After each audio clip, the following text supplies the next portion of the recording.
Hey gang, Uncle Todd and Sonny here, and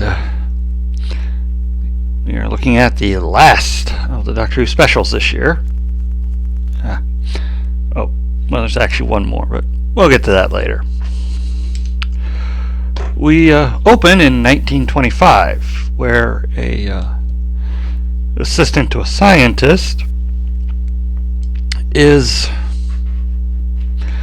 going into a toy emporium, as it were, looking for a specific kind of doll. The heavily German accented proprietor sells him a ventriloquist doll. He tries to sell him the entire family of dolls, but he just wants the one. And he takes it to his employer,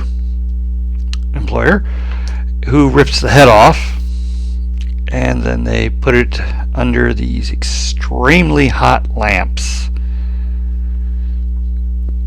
and go to the other room where they turn on the machine and it produces a picture. He has invented the first television camera and receiver. Jump ahead to 2023, and the streets are the people in the streets are going crazy. Basically, everyone thinks they're right, and they're getting into fights over it on everything. Luckily, a unit pops up, grabs the Doctor and Donna, and they take Wilfred to a safe place. And that is the last we will see of him, but as the actor has passed on, that's okay. Where we learned there is a signal that is being broadcast by a Korean satellite, that I believe a North Korean satellite, that just went operational 2 days before. And the Doctor, being the Doctor, and Donna, who is kind of smart, the Doctor finds there's a signal inside the satellite signal.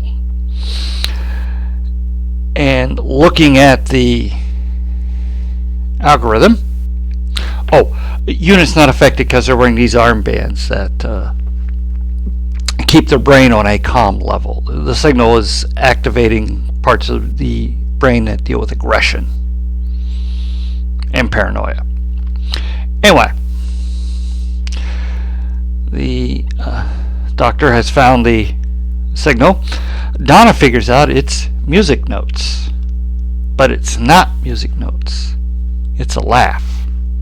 And then the Doctor realizes it is the signal that was created in 1925 of that ventriloquist dummy, and it is laughing, and it is this that has enabled all this chaos around the world, because it is embedded in every signal. It is on every monitor, every TV, every phone, all of them, every watch, and it is driving people crazy. And they can't destroy the satellite because all leaders in the world are fighting with each other. So what to do? Well, luckily the Doctor is there, and as we learned during the Peter Capaldi era, he is president of Earth. He okays the use of their big laser gun to destroy the satellite.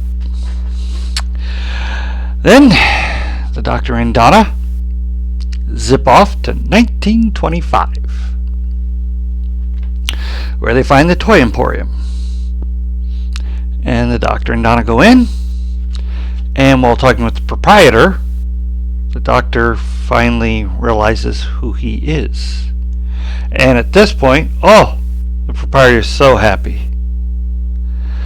And he runs off into a doorway, and the Doctor and Donna follow, and it is just a hallway full of doors. Each door you open takes you into the hallway again. It's a maze. And the Doctor explains that the proprietor was the toymaker, a being from a pocket dimension he had encountered. and had played a game against him. And by winning the game and returning to our own universe, he's brought this celestial entity into our universe. And up until 1925, we don't know how long, he's been playing games across the universe, and now he's come to Earth. Finally, coming to a room with the Toymaker, the Doctor challenges him to a game. The one thing the Toymaker cannot resist. He cannot not play a game when challenged. So they cut cards. He wins. Now Donna's like, he'll cheat, and Toymaker's insulted by this. He will always abide by the rules of the game. But the Doctor points out he has won a game. The Toymaker has won a game. They're tied. That means best of 3. So the Toymaker decides, well, we should do this in 2023 then, and disappears. And the Doctor and Donna have to run out before the toy shop and everything that was created compacts down into a box. Taking the box with them, they return to 2023. And satellite is blown up. Everybody's going back to normal. Kate offers Donna a job at Unit. How much do you make? Oh, it's a $60 a year. Make it $120 and 4 weeks vacation. Done. So once this is over with, they can she can now earn a really good living at Unit. The Doctor has run into his old companion Mel from, I believe, the, let's see, okay, that was 6th and 7th Doctors. And the Celestial Toymaker pops up in the middle of the room doing an amazing dance scene. Well, it's Neil Patrick Harris, Broadway star extraordinaire. Song and dance man extraordinaire. So, of course, it is awesome. Then he disappears, and they're now going to have to hunt for him, but turns out they don't have to hunt very far. He's out at the big laser weapon. He's, smart man. And he's having fun with it. Oh, the people that were manning it, he kind of chucked them over the side. The thing is, has such a, he's not really a human being. He's not even human form. It's just a form he takes. The guidelines of right and wrong, good, bad, they don't apply to him. It is all about the game. And the Doctor offers to take him with him in the TARDIS. Just the two of them. They could play games across eternity. Well, that's very tempting, but the Toymaker likes Earth. It's such an amazing place of highs and lows and wins and losses. It's just too much fun and interesting. Like no other planet he's ever been to. But he and the Doctor do still have one game left to play, and he shoots the Doctor with the laser. Because he's had a game with an older Doctor, he's had a game with this Doctor, now he needs to have a game with the new Doctor. And as the Doctor is starting to regenerate, he says goodbye to Donna and Mel, who come and hold his hands. And he doesn't regenerate. Something's wrong. He's going to need a little help. So he has them both pull in opposite directions, which causes the new Doctor to pull out of the current Doctor. Biogenerative. Something that's it's theoretical, but it's never been done. And I guess this is why the Doctor doesn't need time to recuperate from regenerating. Apparently he's fully formed at this point. Oh, fun note. The new Doctor is wearing the tie and the shirt of the old doctor, and the old doctor's wearing everything else.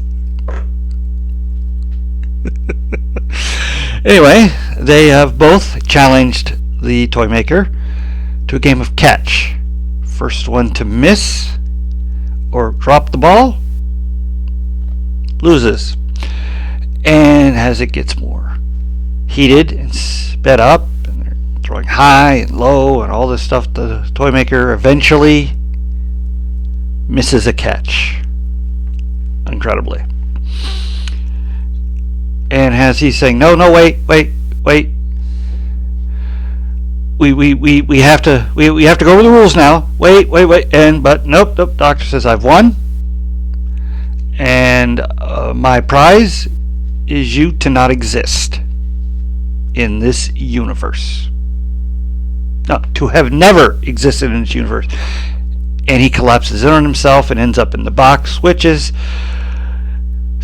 taken to be secured in the deepest, darkest vault that unit has.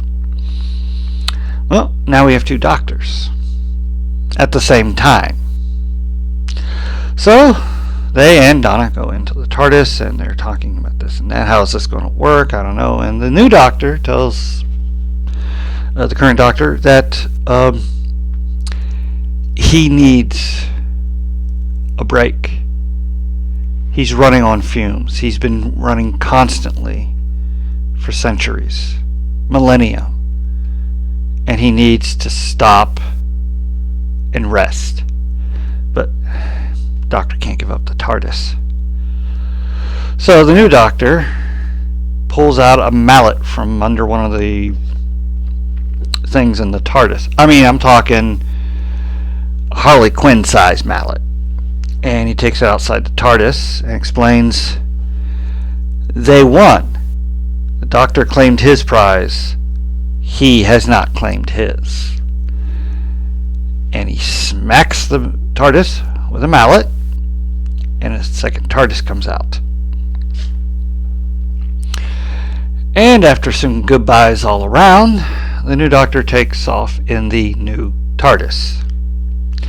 And the old doctor, his TARDIS, ensconced in the garden of Donna's house, where I guess he lives now. They show him having a very nice lunch with Donna, her husband, Donna's mother, Donna's daughter, and Mel. And the doctor realizes this is what he has wanted all along: a family and somewhere to belong. And then we get like a quick preview of the Christmas special with the doctor in his new outfit. And I gotta say, I'm digging the leather trench coat. It's got a real shaft feel to it. Pretty good episode. Did not see a lot of what was coming. I assumed when the doctor got hit with the laser, he would just regenerate into the new doctor. And then, the game would be played and whatnot. But no, they went a direction I did not see coming. And I'm pretty sure some fans are going to be upset with Tennant's doctor becoming settling down and just staying put. The only other time he's ever done, he's done it twice. The first time was during John Pertwee's run, where for the first 3 seasons he was basically trapped on Earth by the Time Lords as punishment for interfering in time. And which, of course, after he saved the Gallifrey, he was given access to the TARDIS codes to then travel again, but he always would return back to 20th century and unit. It had become a home to him. And the second was during David Capaldi's run, where for one season he spent, I'm not quite sure, actually he did it twice. He did it once with Clara, where he became the school custodian of the school Clara worked at, so he was there for a while. But the other time was at an Oxford college. I believe it was Oxford or Cambridge, one of the big ones, where he became a science teacher and was there for decades. And it turned out that that was because he was keeping the master prisoner in a cell for another group of aliens that had convicted her of, well, I should say mistress, Missy, for a series of crimes that she committed against them. And he became her jailer as a way to keep her from being executed. But yeah, I think a lot of fans are going to be upset. Doctor does not live a domestic life. Maybe, maybe not. But continuity has never been a big issue with this series. Way back into the 60s. Something contradicts? Oh well, that's what it is now. Heck, first rule of time is you can't be in the same place as yourself. And yet the Doctor has done that many times, even without the help of the Time Lords. Anyway, has a final send-off to Tennant. The only thing I am upset about is that they didn't explain why he regenerated into Tennant's face for a second time in that personality. I assume it was something of closure or something, but they never really spelled it out, and I guess I was too dense to pick up on what the reason was. But I'm sure probably that stuff in the garden and him saying I finally found what I wanted was the reason why. Maybe. I don't know. Neil Patrick Harris was amazing. I hope he returns, because he makes a great villain on Doctor Who. And it was nice to see Mel again, although she did pop up during Jodie Whittaker's last episode as a member of a doctor support group. And not so much a support group, but a group where everyone who's been a companion from Earth kind of gathers and talks about it and kind of bonds over, having been influenced by him. Yeah, pretty good ending for the trilogy of specials, and looking forward to the Christmas special that they advertised. And I have to agree with my wife, who said that he's got a real Bugs Bunny vibe about him, especially when he pulled out that huge mallet. That's such a Bugs Bunny kind of thing to do. And he has such an upbeat attitude about everything. So happy, smiling, just thrilled to be there. Kind of like that. He's been dour for a while now and needs something a little more upbeat and fun-loving. Well, please hit like, share, and subscribe. And I'll see you after the Christmas special, I guess.